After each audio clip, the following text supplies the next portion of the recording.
Good morning, everyone. Thanks for joining us. We're switching things up today. Trevor is out of the building, and we've got our lovely ladies, some of our experts here at Sunnyside Nursery. We're going to be talking about cool season veggies today. Lots to cover. Really excited. I don't know if you can, I think we talked about it before, and you can see in just a minute when their screen pops up. We are really lucky to have the Everett Clinic sponsoring us today. They're part of Optum. They've been an amazing local community organization that is really good about providing lots of family care. They've got family care, specialty care, surgical, all the things that you need. And we're really grateful that they've joined us, teamed up with us this year to help offer. We're going to give away 5 $50 gift cards at the end of this class. So stick around. You have to answer a question though. So good luck. They're going to make it kind of easy for you. So we're really grateful to have the Everett Clinic with us today. So we're talking veggies, and without further ado, let me introduce Holly Skippers. Did I say that right? Hopefully. And Sarah Christopherson. They're going to tell us everything we need to know. Go ahead, ladies. Hi, everyone. Welcome. It's been a while since we've done this. Yeah, back to the Holly and Sarah show. Are you ready? I'm ready. As Nicole said, we're talking about cool weather veggies today.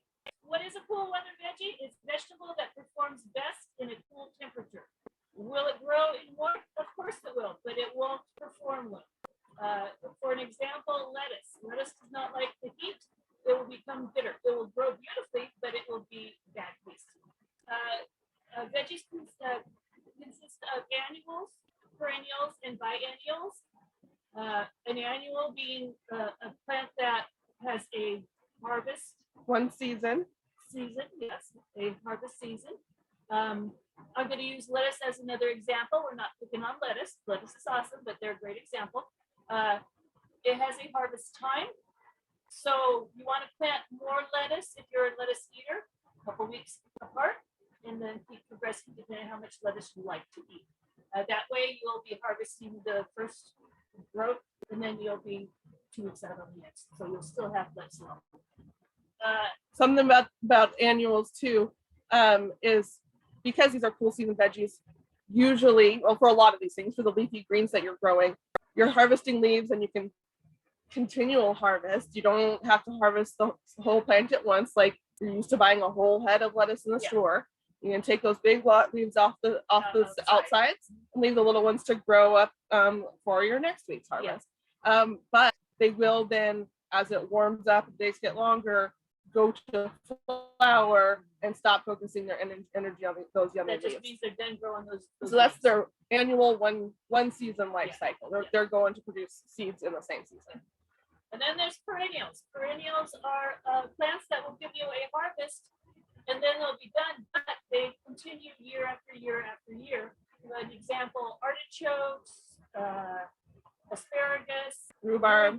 Rhubarb is botanically a vegetable. It's classified as a fruit, so we can get rid of calling it a vegetable. Yeah, the reason it's a vegetable is because we are harvesting it for the stalk, the stem. We're not harvesting what came from a flower. A fruit comes from a flower and has seeds, like a tomato or a cucumber, or what we traditionally think of with tree fruits. A biennial is a plant that will give you will harvest it the first year, and then the second year it will flower and give you seed for the next year's crop. Now, in order to do this, you can't harvest all of it. You got to leave some in the ground so that if you want to collect the seed. So carrots are one of those. Turnips, radishes.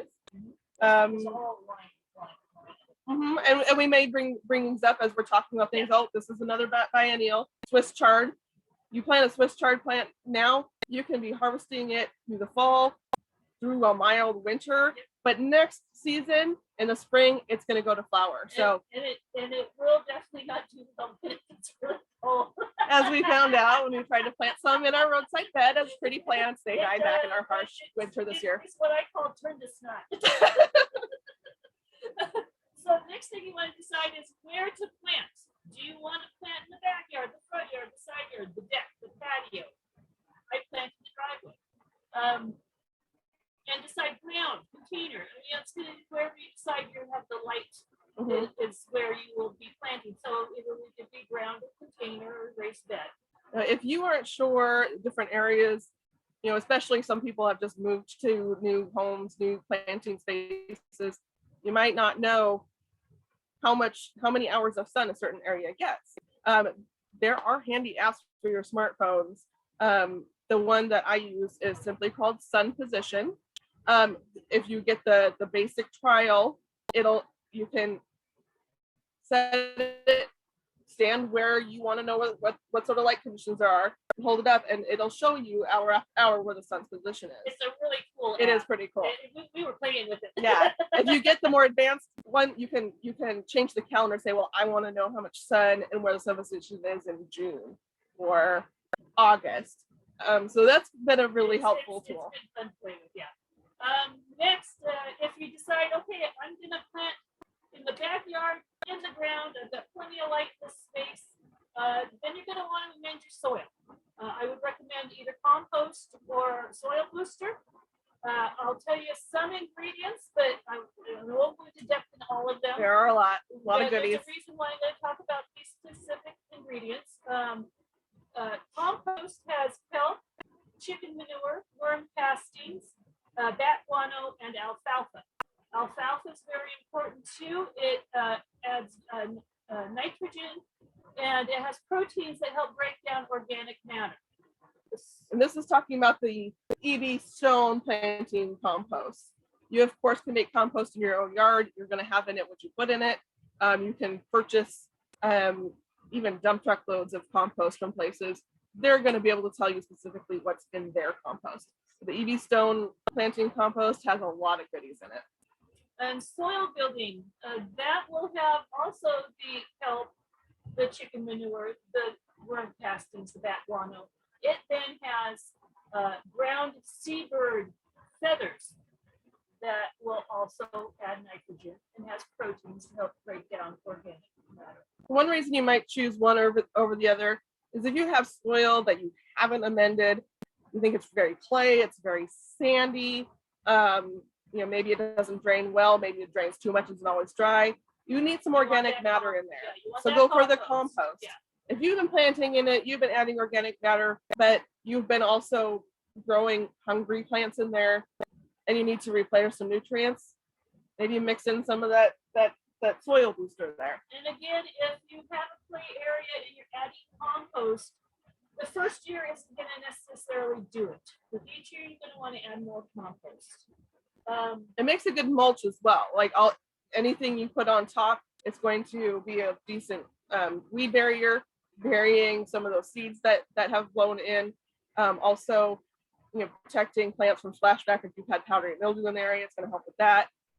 But then all of those lovely critters, the worms and all the critters are going to help incorporate that into your soil, as well as watering, taking things down. So it is also beneficial to lay on top season after season.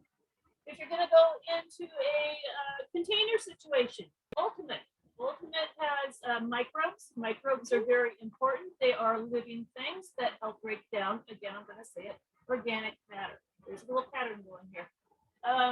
It also has bat guano and worm castings. If you're going to the raised bed, it also Edna's Best. We like to use our Edna's Best. Edna's Best has already, and I'll talk about this in a bit, lime added to it, and we'll talk about that in a bit. The ultimate recipe, similar to Edna's, but a little bit more souped up. Now, what I do with my container gardening is, if I'm doing tomatoes, I'm doing just Ultimate. It's got a lot more goodies added to it. Tomatoes are heavy feeders. They need that extra boost. And we'll go into the amendments after that in a little bit too. If I'm doing something like zucchini or anything other than a tomato or a pepper, then I will do a 50 Ultimate and a 50 Edna's Best. And she's mentioning some hot season crops that we're not going to get into depth in this class, but we will, and we'll probably mention this again, but we did add a hot summer vegetable class that'll be on June 4th. So come back for that one. Raised bed. Raised bed has microbes that we talked about, the living things that help break down organic matter. It also has, and I love this, Mycorrhizae. Now, Mycorrhizae is myco, beneficial fungi. Mycorrhizae, beneficial roots, they work symbiotically to help create a good or help support a good, healthy root system. And they attach to all important. those little roots. They lengthen the roots and let them get out to get more into the soil, and they help to more efficiently bring up the nutrients the plant needs. And you know, they're also gonna to help connect plant root systems with each other, which we will touch on a little bit later. And it also has chicken manure and worm castings. Again, these are just some of the ingredients in these soils. There's a lot more in them, but I just want to make a point. A lot of them have a lot in common. What was that? Well, you put me on the spot. Manure, casting, and guano. Oh, In the end, manure. they're all She the said she was same gonna talk thing. about manure a lot. Manure is very important. It releases nutrients into the soil. It adds nitrogen, phosphorus, and potassium. Very important That's for the growing healthy. NPK you'll see on fertilizer bags. Very, very important for growing good, healthy, happy plants. So after you decide where you're planting, you want to, in the ground, you want to add fertilizer along with your compost or booster, and lime. Most of your veggies are going to want lime. Lime is calcium and magnesium. Calcium is very important for good, strong plant cells.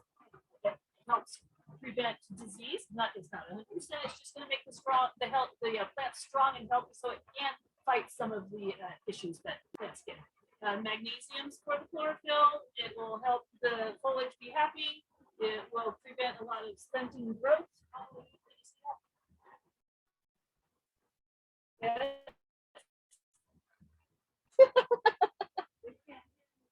I'm yelling. It's okay. We're being told that we're not loud enough. It's raining on top of our greenhouse here. Okay, let me repeat this. When you've decided that you're going to plant in the ground, you want to add your fertilizer and your lime to the already compost or booster that you've chosen.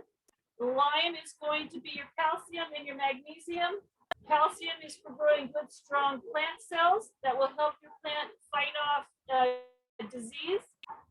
It's like I said before, it's not going to be 100%, but it will help. You know, strong plants are very important to help fight off things. This vegetable fertilizer also great for all of your herbs. So that'll come into play a little later. Lime also has magnesium that works on the chlorophyll of your plants. That's coloration. That's when you know, oh, they're so green and happy. And it also will help a plant from having any kind of stunted growth, struggles, that kind of thing. And to all of this, including raised bed and container gardening, I always recommend Azomite. Azomite's very important. And I also recommend calcium. Now, the reason I'm saying calcium rather than lime is in container gardening, you already have the lime traces in the soil. But it's important that you have extra calcium. Extra calcium, again, is going to help support a good, strong, healthy plant with strong, healthy plant cells. Now, this is a new fertilizer that we just literally got in off the truck last night. It's a vegan fertilizer. Now, this is designed to nourish your vegetables, herbs, and flowers throughout the growing season, and it is without zero animal byproduct. It's all plant-based, zero animal. I guess that's the best you can say it, vegan. And we will at some point be getting an oyster shell for your calcium. Yeah, we are out right now. Same sort of box. Yeah. Okay. Now, plants will always have pests. Unfortunately, nature is part of nature. You're going to have pests. The most common pests are going to be aphids, cabbage worm, Cabbage slugs, looper.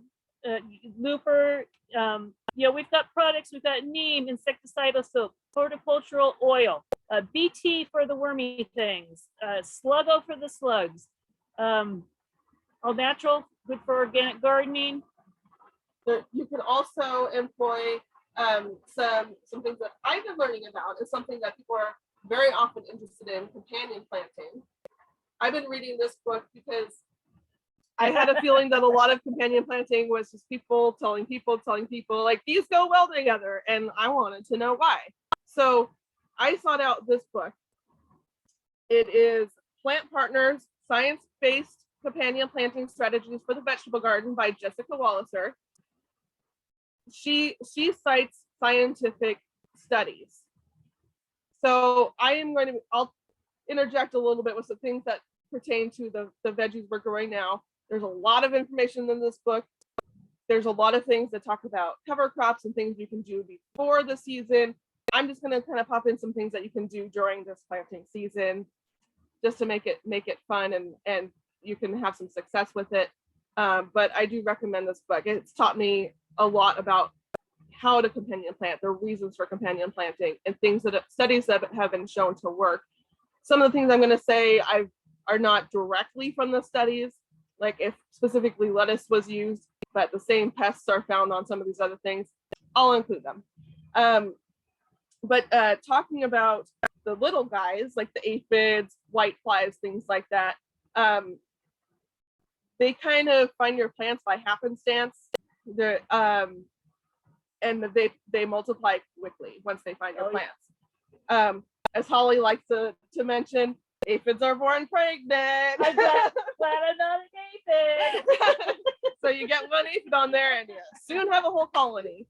So you don't see aphids and suddenly you see hundreds of aphids. And that tends to be like what we all do. We're like, oh, what's going on with the plants? But you can plant some things amongst your veggie crops that make it a little bit harder for those pest insects to find your plants, or also to in this sense that I'm going to be talking about, attract beneficial insects. So a lot of times, we talk about beneficial insects being pollinators. Well, when we're just trying to get greens and things from us, we're not worried about pollinators. No. But a lot of people know, oh, ladybugs, they're good for eating aphids. Technically, their larvae are the big eaters of aphids. The ladybugs are attracted from the nectar of flowers. So we'll get into some of those plants that are great for attracting those beneficials. We're almost there. And then we'll also talk about some other theories and stuff that are out there. So on top of all the bugs that we get naturally in nature, we get disease. Unfortunately, there's not a single grower that has not, or gardener that has not had to deal with disease as well as the bugs.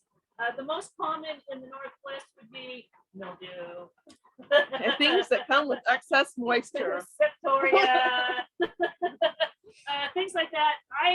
I always have to have neem oil and copper in my garage. Always. I cannot garden without those. They are just my go-tos for a lot of things. And then I also make sure Bit loud. Which is loud. Do you feel like we're really yelling at you? It's raining in here and it's really loud. Do a pre-spray. I like to pre-spray my veggies when I plant them and throughout their growing until they start to bud and bloom. I pre-spray.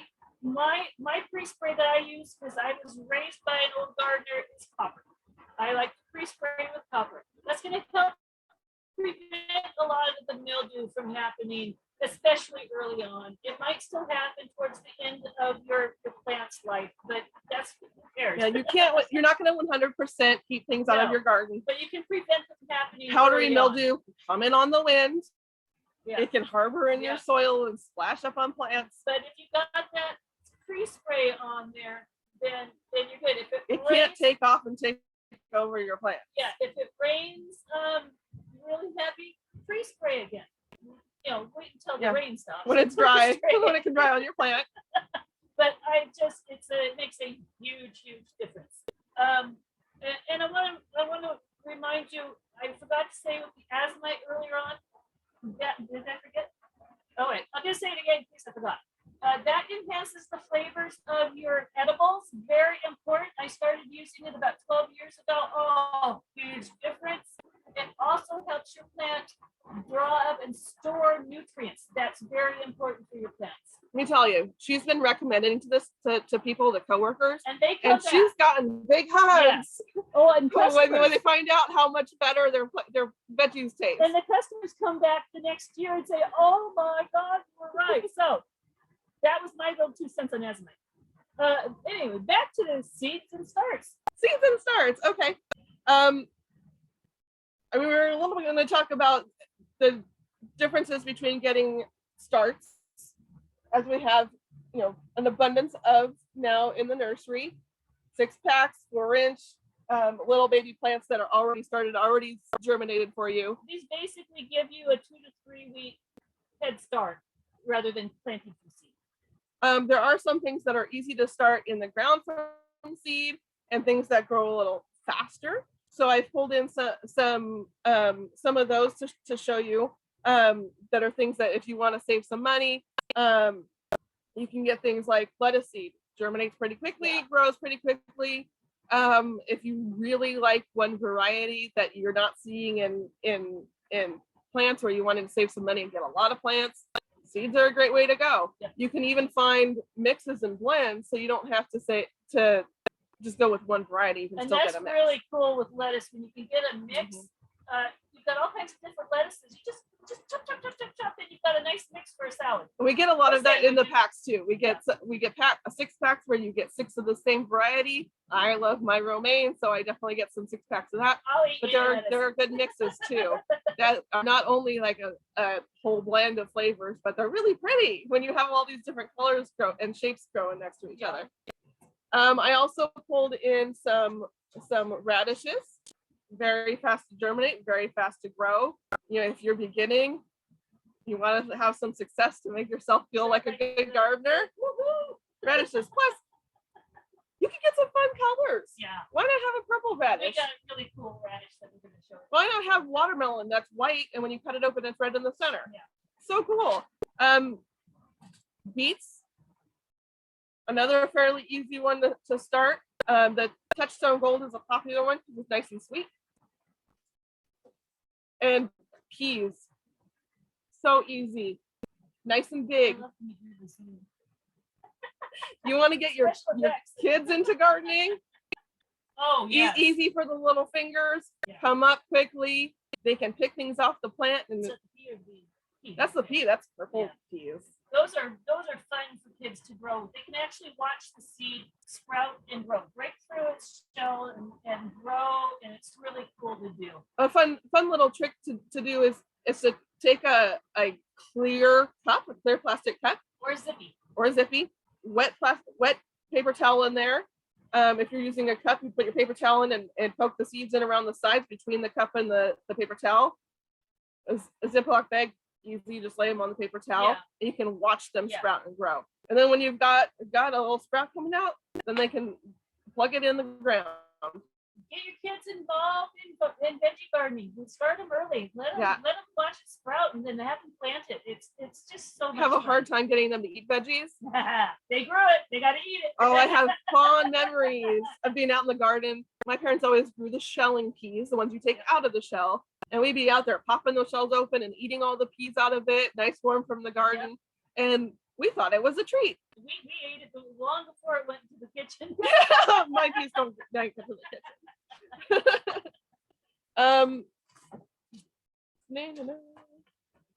Carrots. Oh yeah, we were going to talk about carrots and bush beans. These are things that are not necessarily cool season veggies. They're also not necessarily hot season veggies. You know, I don't want to wait until the June class to mention these, because you're probably going to seed them out more like early May. But the seed packets, lots of information on the back of these seed packets. they'll tell you when to seed them depending on your average last frost date. Ours is the end of April. Well, the old Farmer's Almanac says April 15th, but our seasons are a smidge off. We're a little cattywampus on the rotation of the earth. So for 2022, we're like more in the 20s. Yeah. But that's an average. So going year to year, if you're looking at the forecast and we're getting a freeze pretty soon, you might want to hold off a week before planting your seeds. We're starting inside. Now, one of the tricks with carrots is they like nice loose soil to get that long carrot. If you have rocks and things or hardness, they're gonna go all wonky and split. The split legs and they still taste good. But we even have little round carrots. If you have some nice surface soil, grow some little round carrots, little two biters. Yeah, super cute. Still tastes like a carrot. You can grow rainbow carrots. You can grow black carrots and things like this. A lot of antioxidants. Yeah. So you don't have to stick with just orange carrot. Orange isn't even the original color of carrots. Play around, have some fun. Another one are the beans, the green beans, the yellow beans, your pole beans, your bush beans. And I'm gonna get into these a little bit more too. Legumes have the ability to take nitrogen out of the air that is not normally usable by plants and convert it into a form that is usable by plants. So they can use it themselves. They can share it through their root system with their neighbors. That's companion planting. Companion planting. And they can create little nodules that are little power cells of nitrogen that once those break down in the soil, you're adding more nitrogen. So what I want to tell you about those, about your beans and your peas, once you've grown them and you're done, you're taking them out of your garden, snip them off the ground level, leave those roots to decompose because those little nodules are going to add nitrogen back to your soil. But when we get to companion planting, and I actually did this accidentally before without really realizing what I was doing. I was planting peas on some bamboo teepees I made with jute twine wrapped around for the little tendrils to grow on. And I decided I'm going to plant some of my romaine lettuce in amongst these and see if it goes longer before going to flower, because once the peas grow up, they're shading it a little bit as the season gets warmer. That worked. Yep. But I also had the most vigorous lettuce in my whole garden was the ones that are squished in with my peas because they were getting the nitrogen from those peas. Beans are going to do the same thing. Now, our regular garden, peas and beans don't produce as much nitrogen for the plants as some other legumes do, but that's getting into a whole different cover crop. You know, you can get into that if you want to condition your soil over years and stuff. If you wanted to. But some fun things you can plant right now that benefit each other. Plant lettuce, other leafy greens amongst your peas. It can be alternating rows. It can be right in with each other. It's all gonna work. You're gonna get some great peas and you're gonna get some great vigorous leafy greens because the peas are sharing that nitrogen. So another one, May, that wants to be a little warmer for the beans, but that in turn, if you have your beans growing where you want to put some of your summer crops like tomatoes and stuff, then by the time you're putting your tomatoes in, these guys a few weeks in are going to start producing that nitrogen. Yeah, so you can start the beans long before our warm weather class, which is going to be in June. But that'll help you plant. Yeah. I think I covered everything I wanted to with the legumes. So the next on the agenda was talking about companion pests. We already kind of did with that. Getting into it. We'll recap that. It draws in beneficial insects. It draws in pollinators. It draws in, it helps boost growth. We talked about that with the nitrogen. And it draws in and helps repel the bad bugs, the bad pests. It brings in the critters that will kill those eat those bad bugs. I have more to say on that, of course. Go for it. So let's talk about some of the flowering plants that are good for drawing in the beneficials. And we're not just talking about bees. We're talking about hoverflies, good pollinators. We're talking about the words Parasitic wasps. Yeah. That sounds pretty awful, but you know what? They come in, they enjoy the nectar from those plants, and they go to your pest insects, and they might eat them. They might lay their eggs in them. So then their larva stage is killing that pest insect and eating it from the inside out. Sounds gruesome, but then that pest is not eating our plants. Pest isn't bothering you. And then a lot of people think, oh, then the flowers are just going to be marigolds. No. No, you can There's lots of stuff. mix it up. It's good to have things that bloom continuously, that bloom at different times. Some of the big ones that are good, and this is going to bleed over into another topic. But the carrot family. Now, a carrot itself is a biennial, so you're not going to get a flower the first season. So you're growing that for your harvest. If you have some you're saving for seeds, those flowers the next season are going to be beneficial. But there are plenty of in the carrot family that do flower the first year, dill being one of them. What else do we have in the carrot family? Fennel. I think I grabbed a fennel plant. So you can see how lacy it is. Kind of similar to carrots. Carrots have a little bit broader laciness, but you can see how different they are to things like your brassicas that have big bold leaves, which is something we haven't touched on. Brassicas, we'll get there. So cilantro is another one. Cilantro, as it gets warmer, goes to flower. So a lot of people pull it out at that point. Well, you can eat your cilantro leaves. You'll let it go to flower, and it's going to bring in some beneficial insects, and then it's going to go to seed, and that seed is coriander. So you can get 3 different things out of that one cilantro plant, letting it go its full lifespan.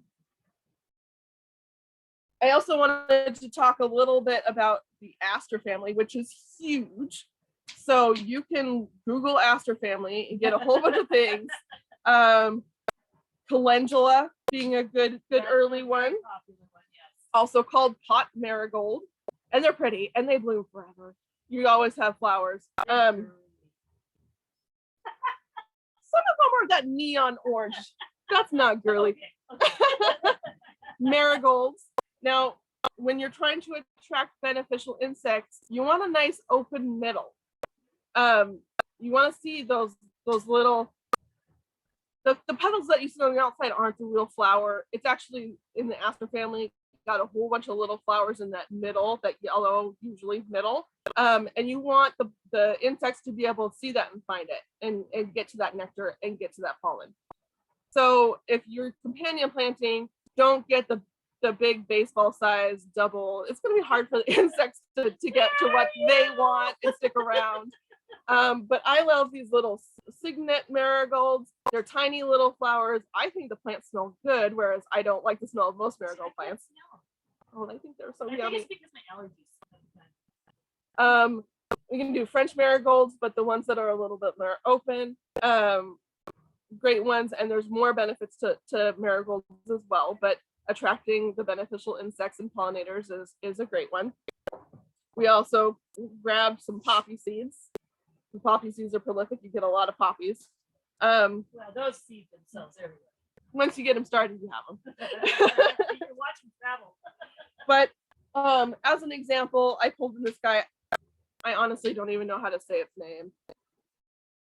That's a Doronicum. I would have said Doronicum. Is that little eel? Leonardo compact.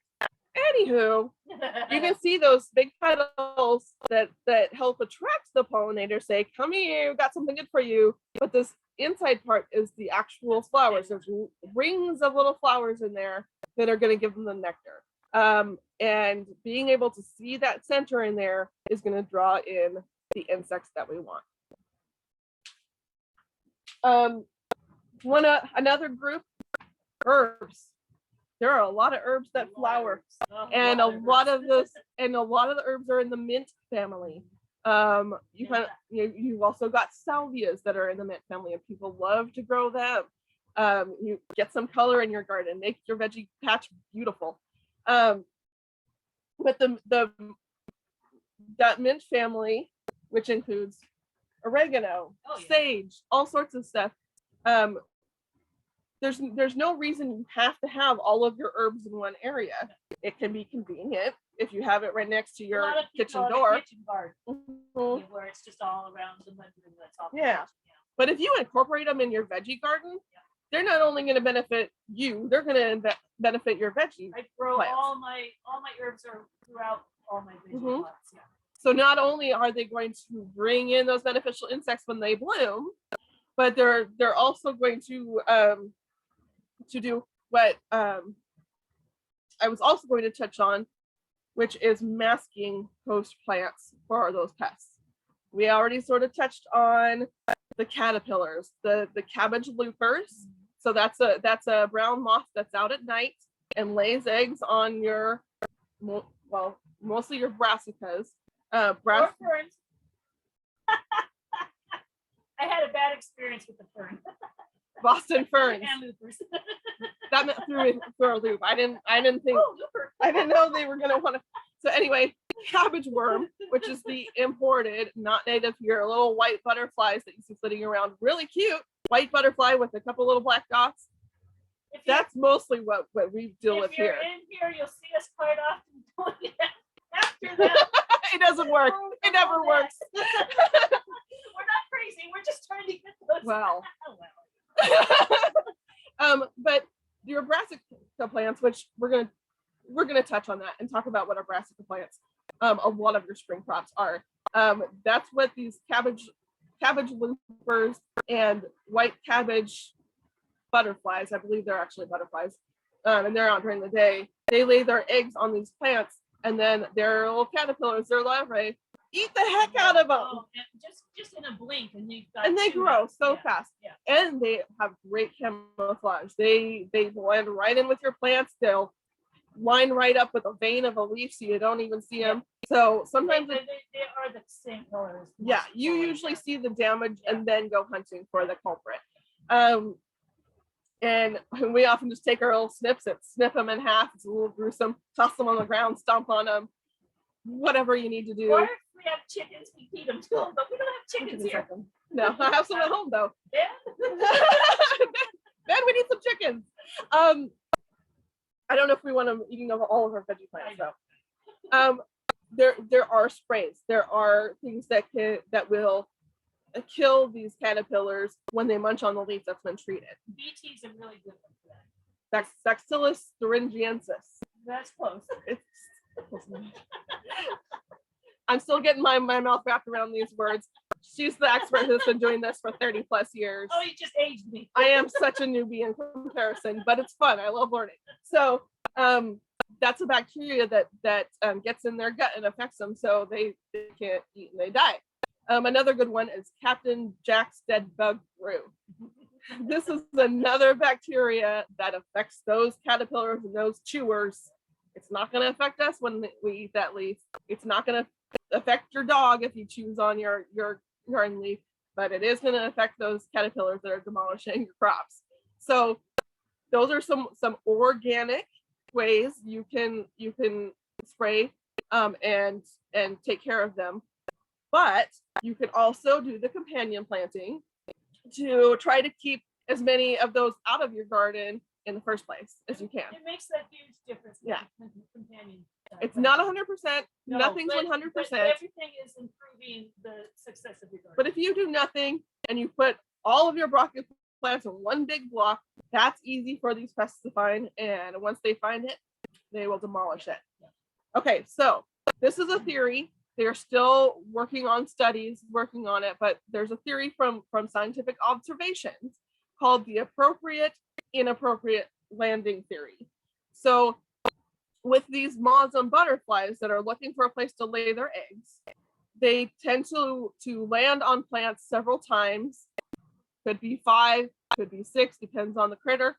And if they taste through their feet that this is the plant they want to have their babies on, and they keep finding that same plant over and over, they know there's plenty of food for the babies. Good place to lay all the eggs.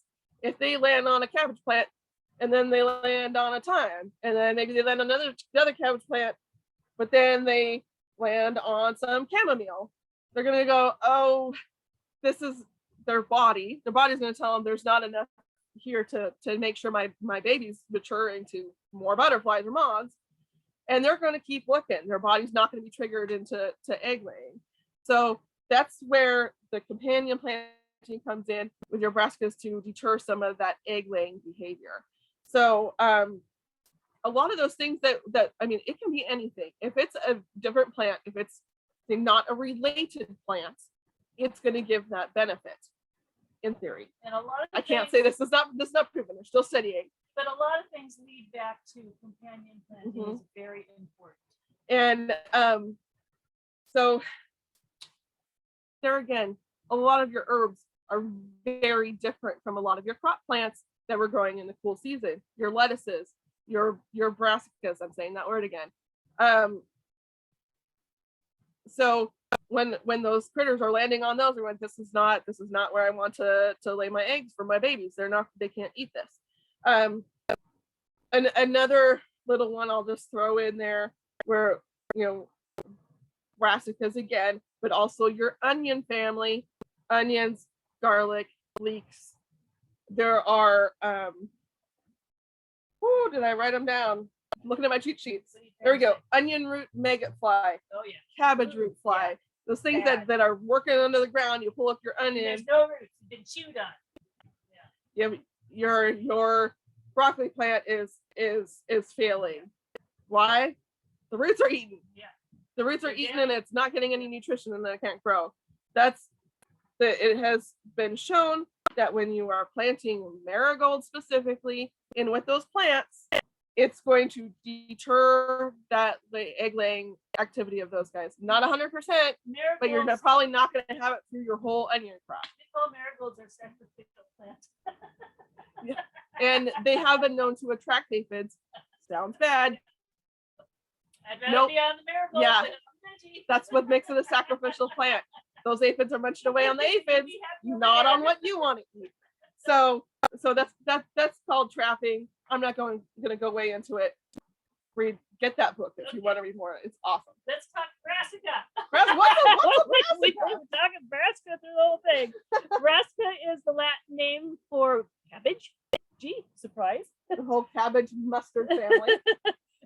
Cruciferous plants are plants in the cabbage family. We tend to call them brassicas. We just generalize and say, these are brassicas. When I'm reading this book, the author always refers to them as cool crops. Yeah, cold crop is another Same thing, another term. name. Yeah, we just want to generalize and just say brassica.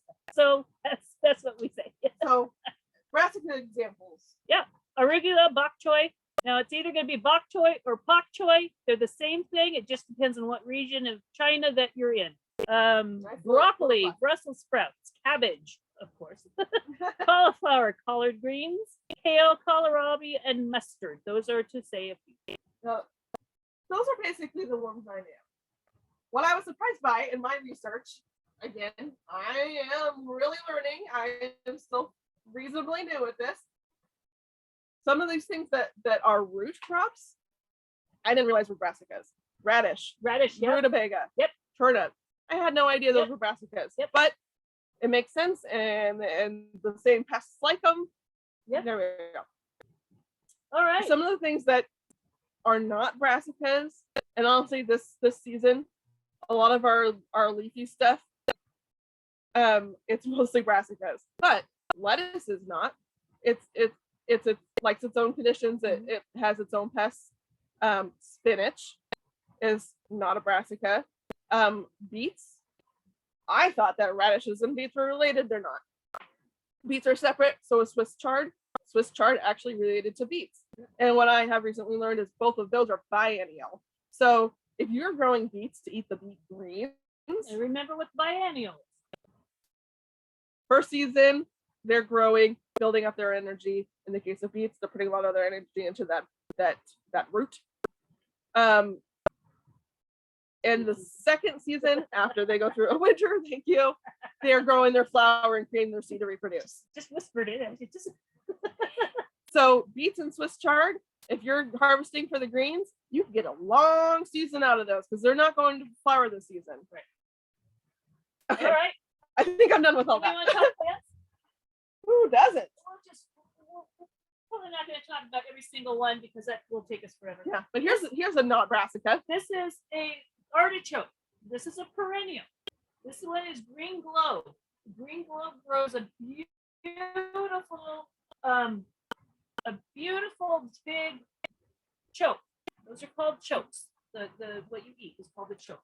I have one, and last year my chokes were like that big. They were beautiful chokes. And it's a perennial. So and they are reasonably hardy here. We had kind of a hard winter this last winter. If you can protect them in the winter, mulch up around them, maybe even take a big black grow pot and put it over to protect it from frost and create a little bit more warmth, you're going to have even more luck getting them to winter over and be there for you the next year. I've had pretty good luck with it, and I love the plants. They look kind of prehistoric to me. I like to harvest some chokes and let others flower because it's a big, huge thistle flower. You have that open up and get all the purple on top. People will look at it in your garden and go, "What is that? That's so cool." I put them in my flower gardens. Now, I'm not going to talk about all the broccolis, but we've got tons. This one is a burgundy broccoli, and you probably can't see it very clear, but the broccoli itself is going to be a purpley burgundy color. Very delicious. It will give you a somewhat full head to it. Great broccoli. Will not hold that color, though, as it's cooked. But the purple does mean more antioxidants. Now, artwork is another really good broccoli. It's going to be your longer broccoli, not a big full head, but the long with the little heads on top. Another really good broccoli. I love broccoli, especially if there's cheese on it. Sometimes you just never grow out of your childhood. Broccoli is a vehicle for cheese. Now this one is Gypsy. Gypsy has a nice big head to it, nice solid head, and another again good flavor. Now with broccolis, people typically just eat the head. You can eat the whole stem. I usually eat the head, and then I juice the stem. Really good in juice. Let's see. How about cabbages? And remember, broccoli is a brassica. Cabbage. Brassica. Now, this is one of my, it's a favorite, but it's fun too. This is Catarina. Now, Catarina is going to give you a medium head, but it's going to have little cabbages growing all around it. You harvest this head, and it'll keep growing your little cabbages. It's fun. It's fun for the kids. I think they're super cool plants. Yeah. I had purple ones planted all throughout my flower gardens last year. Partially, you don't have a big monoculture. You don't have a whole bunch of cabbages that the pests are going to find all in one spot. But they're really cool looking. And I had some new plants that weren't huge yet with some gaps. I grew some cabbages in there. And this one is a mix. I've got a mix of cabbages. You've got some red cabbage, some green cabbage. This makes a really cool looking coleslaw with all the different colored cabbages. And you add your little carrot bits. Plus, you get to try a variety. You don't have to commit to 6 of the same plant. This is just called an all-season mix. It's really good. What do we have over there? Oh, I've got stuff over here too. Fit these real fast. Kale. This is a Lacinato kale. It's kind of a crinkle leaf kale. It's a very popular kale. This is always the first one to sell out. You can either juice it, make soups with it, salads with it, or kale chips. I've had kale chips before. They're pretty good. I use them. Well, there's a lot of ways to season them too. There's all kinds. Different flavors. Find what you like. It's like any food. You can play around with the seasoning. This is another one that's good for juicing salads or kale chips. This one's called blackjack. It's going to be almost black in color. Another really good one. Let's talk briefly on kohlrabi. Did I grab it? Yes. Yeah, that's fun to grow. This is a fun one to grow. It has a bulb that you can use in stir fries. You can even eat it raw. Play around with it. See what you like with it. And the bulb grows above ground, so you get to watch it happen. Yeah. So that's a really good one. This one is called Conan. So Conan is somewhat larger. We get purple ones too. You can get some kohlrabis that are 10 pounds. I mean, some of them are really big. Yeah. I think that's a little more than I would do. let me talk briefly about the Celeriac. I always have trouble. My tongue doesn't want to write down that. But this is another one that you eat the root from. Really, really good. And again, as a stir fry, you can do it soup, stews, or raw. It's it's up to you on what flavor you want out of it. Something I found growing celery plants, they are so flavorful compared to what you get in the grocery store. Yeah, we're going to talk celery right now. This one is a peppermint stick. Now remember, it's not going to taste like peppermint. It's going to taste like a celery. It just looks striped like a peppermint. It's pretty. So that's a really good celery. If I can have something pretty, that's what I'm going to grow. I also have Victoria. Now Victoria's going to be a large stalked celery. That's a really good one. So closer to what people are used to in the store. This one is going to be closer than what people are used to in the store. This is the one I grow. This one is called Utah. And that gives you some really big stalks to it. I mean, I get stalks that wide. It's a really good one. We use every bit of it. We use the tops. We use the stalk. I put the tops in soups, in salads, sandwiches, and then I like the stalk with peanut butter. I know you don't like peanut butter. I don't, but I keep pushing her to put little raisins to have the ants on the log. I don't want raisins. I just want peanut butter. Okay, here's your cauliflower. Here's some snowball cauliflower. Holly knows more about the varieties than I do. I know this one's white. Cauliflower is just your traditional. The snowball is your traditional one of your traditional cauliflowers. It's going to be a big globe of white cauliflower. Great to roast in the oven or steam that cheese on it. I also use it. I'll do a half and half mashed potato and a steamed cauliflower. And I've done a pizza crust with cauliflower instead of white flour. The mashed cauliflower with the potato, it's so good. It is. It's a little stir fried. I love my potatoes. A little cheese. I was surprised at how much I like it because I didn't think I liked cauliflower, but Really, you know what? It really enhanced the potato. I do. Potato flavor. Here's cheddar. No, it doesn't taste like cheese, but look at the color. If you can have fun colored cauliflower, why not? It's amazing how many people buy it because they think they're gonna already have the cheese. Sorry, that's not the case, but add your cheese. And then Vita Verde.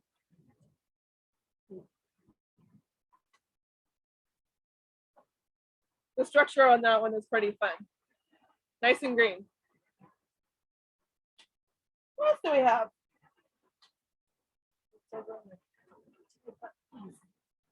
Beans, yeah. Yes. Okay, this one is a sugar sprint. This is a snap pea. Snap peas are going to be the big, juicy, sweet. Eat them off the stalk. It develops the peas in the shell, but you eat the shell and all. Okay, this one is an Oregon sugar pod. Again, a nice sweet pea. This is a snow pea. Now the snow peas are those flat ones. Great for stir fry. Yes, we use them in stir fry. You can eat them in anything. That's up to you. You can eat them out of the garden. I typically just throw them in stir fries. We do a lot of stir fries at home. Or I should say my husband does a lot of stir fries at home. This one is my favorite snap. This is sugar ant. Sugar ant is just that. It's a very sweet, juicy, crisp snap pea. So again, the peas develop. You get a fat pod to eat. Here's another snap pea. That's Snack Hero. Snack Hero. Tells you right, but it's right off the plant. Do we have any shelling peas in? You know, I had some shelling peas, but I didn't notice them when I grabbed them. I could have missed them, but I did order. So, I try to order something of every kind. Shelling peas being the ones you take all the little individual peas out of the pod and eat them separate. Off and open them up and the zipper. And that's what I grew up eating. So honestly, until I was a little older, I didn't know there was a difference. I thought that's what you did with all peas. Yeah. We'll go on and on. I mean, how about we just show you how pretty some of them are? We don't need to talk about all the different varieties. Look at this mix. It's got a speckled one. Yeah. It's got red ones. It's got green ones. Talking lettuces, by the way. Look how pretty. So you can have a rainbow of lettuce in your garden. You're gonna have different flavors, different textures. Color, yeah. You can eat one at a time. You can mix them up in your salad. You can pile all the different colors on your sandwich. You can have crinkly frisee lettuce.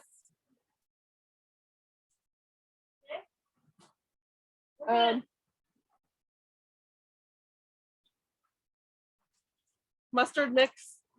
Mustards can grow pretty big. You can get some pretty big leaves off of them. You can play with them and see when you like them. If you want fresh eating, usually the smaller, more tender leaves. Excuse me. All right, Water break. let's do the potatoes. We're gonna cut it a little short because we can talk for hours here. So we're almost into it an hour. How's it? Pull that over here. So we're gonna talk potatoes.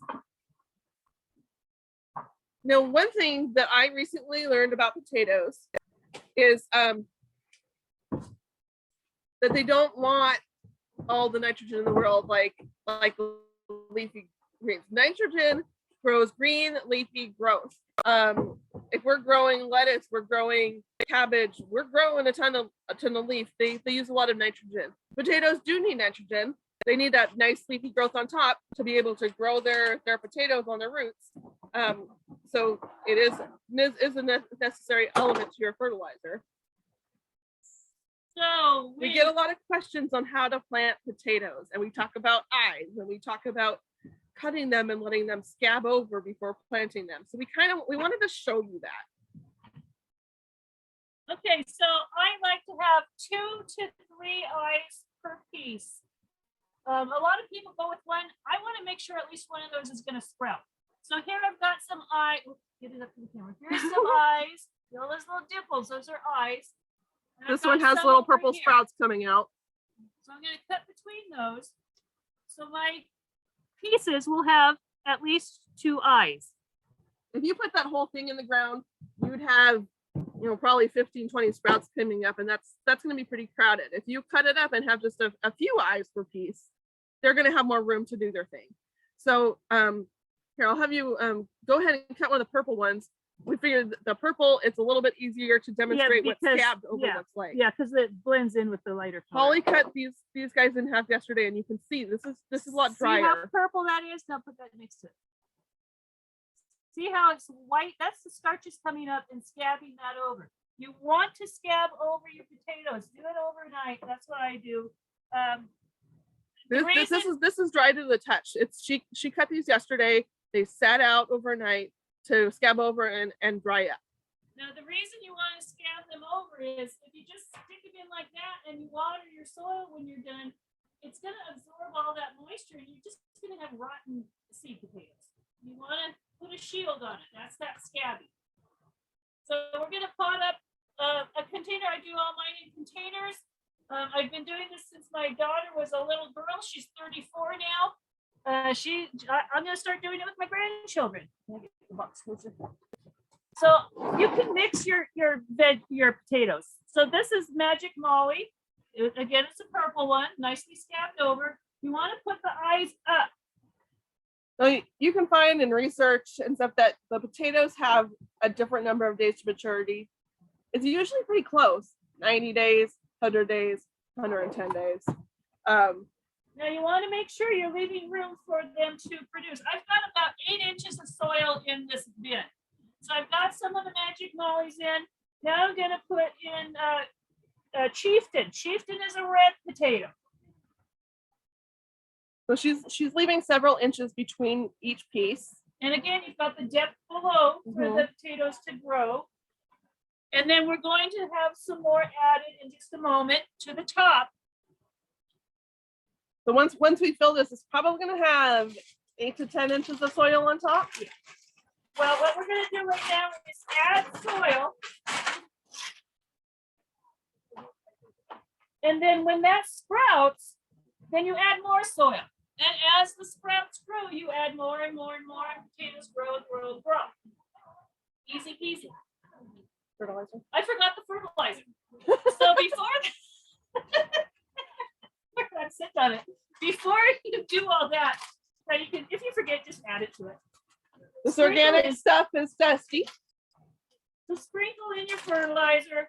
If you can remember, do it before you add the potatoes. And then I'm going to put in Azomite. Remember what Azomite was for?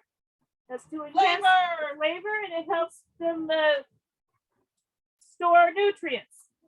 Okay, so that's good to go. The next would just be watering it in, which we'll do after the class. You don't want to see us watering ourselves. It's enough. So remember, after you start seeing growth, you add more soil, and as the growth continues, more and more and more and more. And you can fill this up until you have about an inch lip on your pot. So when you water it, the water's not coming out, it's just in here. So general container planting, leave inch and a half of the pot without soil. Now, how do you know when to harvest? You harvest well, there's two things. You don't necessarily want your potatoes to bloom. When they bloom, that means you've got more fertilizer in there than they need. That's okay. It's just when they bloom, it starts slowing down the process of the potatoes. That's what I first learned. Yeah. I read or was told, I don't remember at this point, that when your potatoes bloom and they're coming out of bloom, that's the time to dig them up.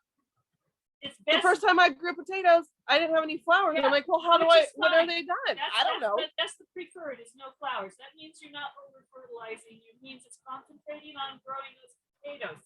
So if you do have flowers, when the buds and the flowers start falling off, it's time to harvest. When the foliage starts to turn yellow, it's been lush and gorgeous, beautiful, and all of a sudden it's starting to turn yellow. It's time to harvest. It means the plant's done. Growing. It's done growing. It's done its job. So what I love to do with container potatoes is when my daughter and I go out and harvest, she called it treasure hunting. What we would do is put a tarp on the driveway and dump them out, and she got to treasure hunt through the soil and pull out the potatoes. So this is going to be the first year I start doing that with my 8 and 2-year-old grandchildren. Now, one of the things that we were chatting about the other day when we were getting ready for the class, these big black grow pots, great to grow in. We sell 15-gallon pots for $9.99. That's what I'm doing a lot of my veggie gardening in this year, because I am temporarily living in a place that has a tiny little yard, and I'm not wanting to use the landscape space for my veggies. So I'm doing a lot in that. But this black plastic out in the sun can get pretty hot. Yes. That want to be careful with certain things. They don't want their roots heated up. Yeah, that's not bad in the cool part of the season, but once it's getting warm, what I do is I do a lot of container planting. I'm putting some other containers of plants in front of this and masking the pot a little bit, shading it a little bit. Yeah. I have, like I said earlier, I do my gardening in the driveway. I have huge driveways, so there's room for all 3 vehicles, the trailer and my gardening. I have trees in pots. I have Japanese maples.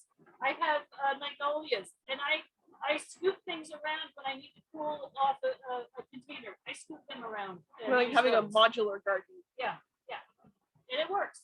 I've been doing it. We've been in this house 30 years. We finally didn't get sun anywhere but the driveway about 15 years ago. Trees got too big. So your potato pieces, about 8 to 10 inches down. As you're seeing growth come up, keep burying until you fill it up. Let it be green and lush. Do its thing. Keep watering, fertilizing if needed. Like a good, even moist soil. Do not saturate.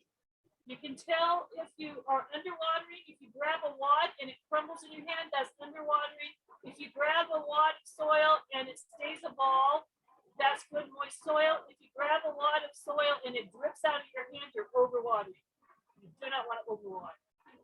Then wait for your lovely lush green leaves to start yellowing and dying back. You know your potatoes are ready. Now, other container or raised bed gardening that you can do is we've got these beautiful, it's hard to see, we do have a beautiful cedar vegetable table. It's a container on legs. So you can stand up and garden without bending over and breaking your back. It's so nice. We just got these really nice cedar raised bed pits that you can build and put together and create a beautiful cedar raised bed. So you can have a nice big area that's not a confined little pot, but you're in control of the soil that you're growing things in. You know, maybe your soil doesn't drain well. Maybe it's really rocky or gravelly. I put raised beds in my last place because there was a space that was gravelly and compacted where they used to park an RV. I did raised beds and put my raised bed soil in there. Great success. I want to do easy. I want to, yeah, stand up. Oh my gosh, those raised beds that are on legs. And I have my pins up on tables too, so I can just stand there and do what I need to do. Okay, are we ready for any kind of questions? Yeah, I think we pretty much covered all of our big bases. Yeah, so lots of information. First, let me just say, I really appreciate everybody hanging with us through all the technical difficulties. There's some, issues with the rain and the internet being in and out. I appreciate everybody being flexible and hanging on with us. The ladies mentioned that, it's been a while since we've done a class not with Trevor, and it changes when there's two people. So we're all a little rusty on the technical side too. We're on it, right? Everything's a learning curve, just like growing, right? Nobody's perfect, right? And we do our best. We're not professional movie stars. We're not. We are what we are, right? This is our side gig. We're moonlighting, except we're not. Anyway, so I really appreciate everybody being flexible and just hanging in there. We are addressing all these issues, but at the end of it all, there's a lot of great information that came out of you guys today. But before we start getting to questions, we have some very serious things to cover. One being discounts, because everybody loves a good discount, right? And we always have discounts attached to these classes. So we're really excited. Sarah was talking about seeds at the beginning of this class. We carry Deep Harvest seeds, and they're from a really great local grower out on Whidbey Island here in the Pacific Northwest, very close to us. Yeah, I know they can't see you, but you're doing a great job, ladies. Oh, thank you. They're showing you, all they can't see them.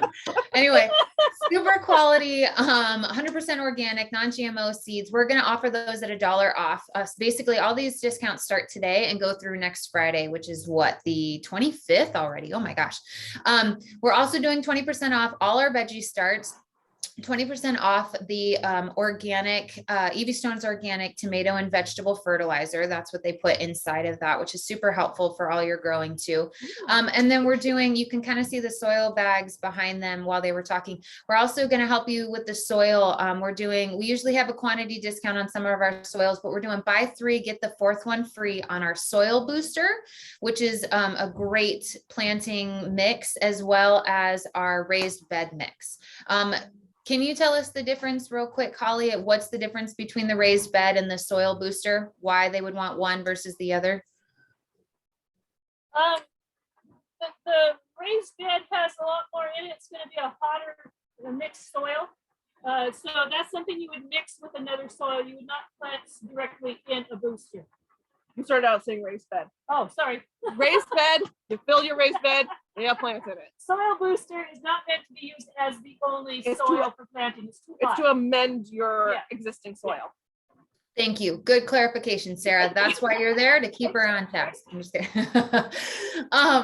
The other important thing we have to talk about, thanks to the Everett Clinic, which I don't know if you guys realize has been in business in this community for 90 years. I mean, I thought we were doing great at 74, but they are really there at 90. They're super impressive and a staple in this community, but they're going to help us give away 5 gift cards right now. So tell us, what's the question, Holly? When she throws the question out there, just type it in the chat. We're not going to do it by who's the fastest, because that's just tricky for all of us sometimes. So I'm going to pick 5 random people while they answer questions.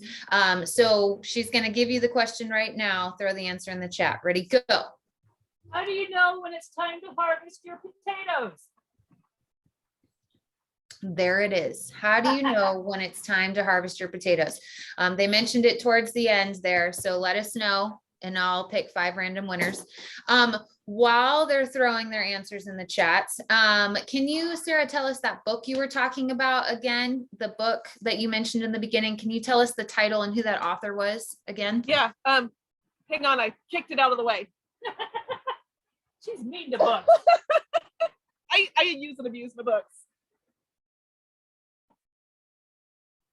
Okay, it is Plant Partners, Science-Based Companion Planting Strategies for the Vegetable Garden, by Jessica Walliser. Excellent. And what about that app? You mentioned there was an app in the very beginning. The one I use is just called Sun Position. I know there are others out there. I kind of just chose one that had a lot of positive reviews. And we had fun. And I like it. We love that, right? What you use, I mean, you know, like you mentioned before, we're all learning, right? So this app works now and maybe there's something else better.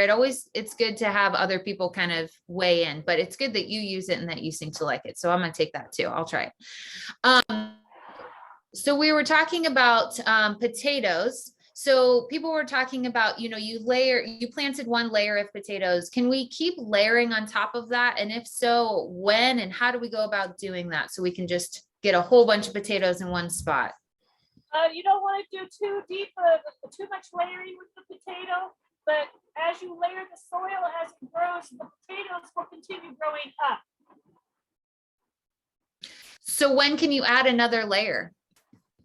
When you add the soil, when the plant grows, then it'll tell you it's time to add more soil. Yeah, stacking layers of potatoes on top of each other is something that was thought to be beneficial. No, the potatoes will continue growing as you're adding soil and the plant is growing. If that makes sense. It does. It does make sense. Yes. So you can get a lot of productivity out of just a few seed potatoes if you give them the space and the food to do so. You want to average about 2.5 gallons worth of soil per seed potato. So figure your space that you're using and how much space each seed potato will need. I'm bad at that. I visualize gallons of milk. And I'm not talking just next to each other. I'm talking below and above. That's gotcha. The space used. Good to know. The fertilizer, we were talking about that. How often do you need to fertilize, or how many times throughout the season? How do you know when? Well, I started them out with fertilizer, and then when they start showing growth, I'll give them another bit of fertilizer. It's organic. You don't need to worry about burning, but with certain plants, you do need to worry about over fertilizing because you can add too much nitrogen to certain plants, and then they won't produce for you. With tomatoes, I do it. I start them out. I'm saying tomatoes because that's the first thing that popped in my mind. I fertilize them like once a month, and until they start producing fruit, then I stop fertilizing the plant. And you can mix fertilizers. We're showing a granular, slow release fertilizer that's available as it breaks down in the soil. There are also liquid fertilizers. One that we carry is Espoma tomato, and it's like tomato exclamation point. That one's a really good one for veggies. It's liquid, you know, mix it into your water and water it in. That is giving it a big boost at one time because that water soluble fertilizer is available to the plant right away. Now we didn't cover Brussels sprouts because we just didn't cover everything. We don't have time for that. But another example of too much nitrogen would be a Brussels sprout. If you're doing fertilizer, and you're wondering why you're not getting the sprouts, that's because you're over nitrogen. They like nitrogen, but not too much nitrogen. That will just tell the plant to grow and not produce. Big, tall, leafy growth. Yeah. You want those little baby cabbage looking guys along the stem. We hear all the time, oh, the plant was beautiful, but we didn't get anything. And quite often it's over fertilizing too much nitrogen. And you can send in soil samples to get tested if you really want to know what's in your soil to start out with. Or you get little test kits. Yeah, I mean, that's an excellent way to know what you're starting with and what you're working with. I know not everybody's going to do that. And you don't really need to worry about if you're using the products, you know, the soils. It's more for the ground. Yeah, but just keep in mind that we're feeding the soil with the fertilizers. We're not actively feeding the plants. We're putting things into the soil that the plant can then take it. You have to have healthy soil to have healthy plants. And we always recommend organic for that because synthetic is just going to force the plant rather than feed the plant. And you want to feed your plant. You don't want to force it. Unless it's an annual, they're meant to bloom themselves to death. Yeah, you want an annual for flowers. fertilize away with your synthetics. You'll have big, beautiful plants, and then you toss them at the end of the season. That's fine. I love that. Good. So circling back to your potato question, first of all, very diligent attendees here. Pretty much everybody got the answer correct. So congratulations everybody for listening. Gold star. Yeah, right. Knowing the A+. information. I know. Unfortunately, I only have 5 to give away. I would love to be able to give it all away, but I can't. So I let the 5 lucky winners know. I think most of you responded back to me. Those will be here. If there's questions, send us an email, but you should have gotten a message from me if you were one of our 5 lucky winners. And they'll be here waiting at the nursery for you as soon as the class is over. So we hope to see you down.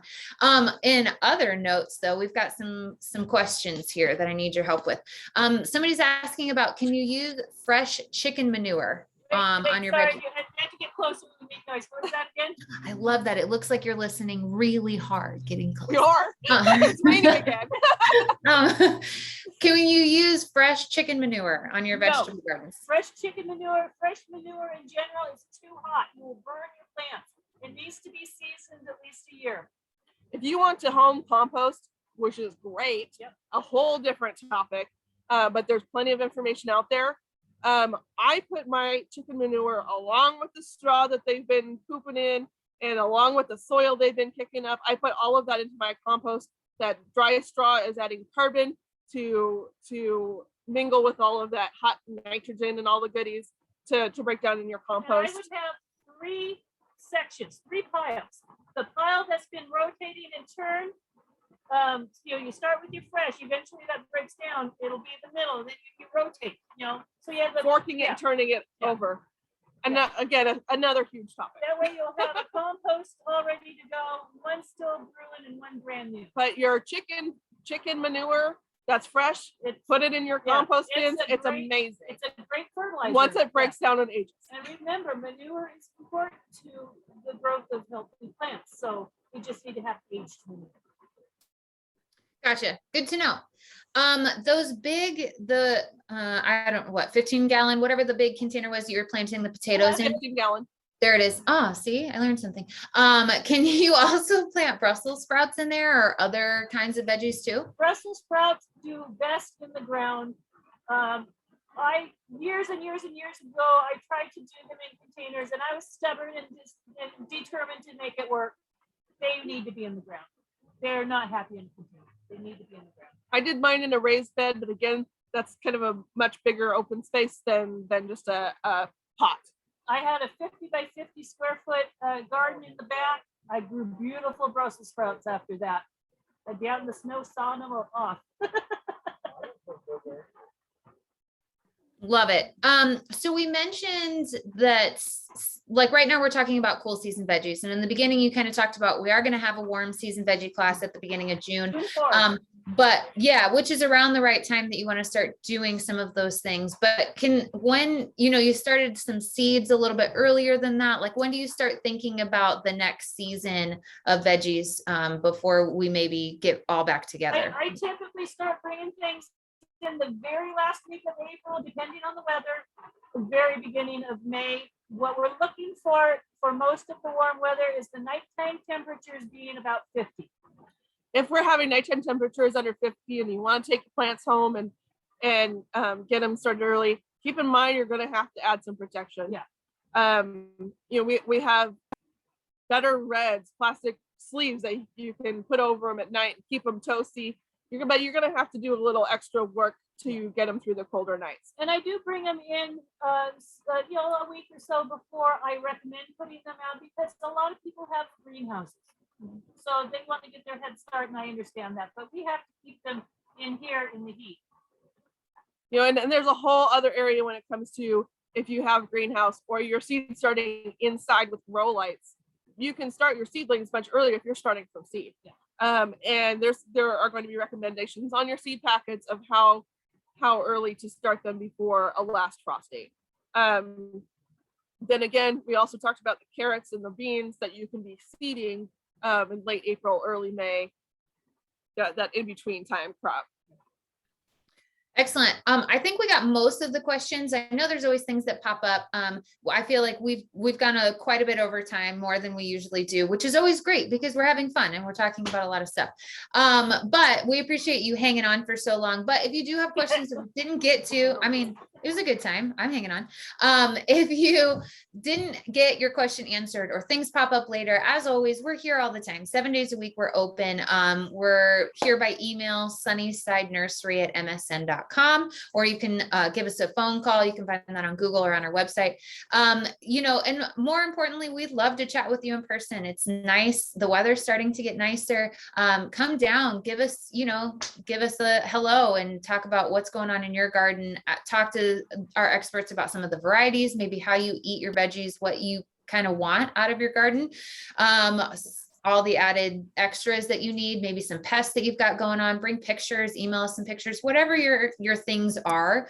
We'd love to help, especially maybe if you've tried something last year and it didn't go as well as you were hoping to. You know, we'd love to help you figure out why and how you can be more successful, because gardening is always kind of a learning curve, growing plants, and we're all learning as well each and every season. But you know, as Sarah threw it out there, Holly's been doing this for over 30 years, not to date her, but she's gotten a lot of this experience under her belt of doing things one way and then figuring out, well, really, it should be done this way. Same with a lot of our experts. So come down, have a conversation with us. We're happy to help you. And as always, this is recorded, so you can go back and kind of gain some of this information that we missed or maybe went a little fast. So we really appreciate you joining us today. Again, we appreciate the Everett Clinic being part of this so that we can give, you know, some things back to you guys. And our next classes we'll be back next weekend with organic gardening on Saturday, March 26th, and weed control on Sunday, March 27th. Those are both going to be with Trevor again. So hopefully you can join us then, and hopefully you can get out, enjoy some sunny weather, and see us here at the nursery. Thanks again, everybody. We'll see you later. Thank you. Thank you. Bye-bye.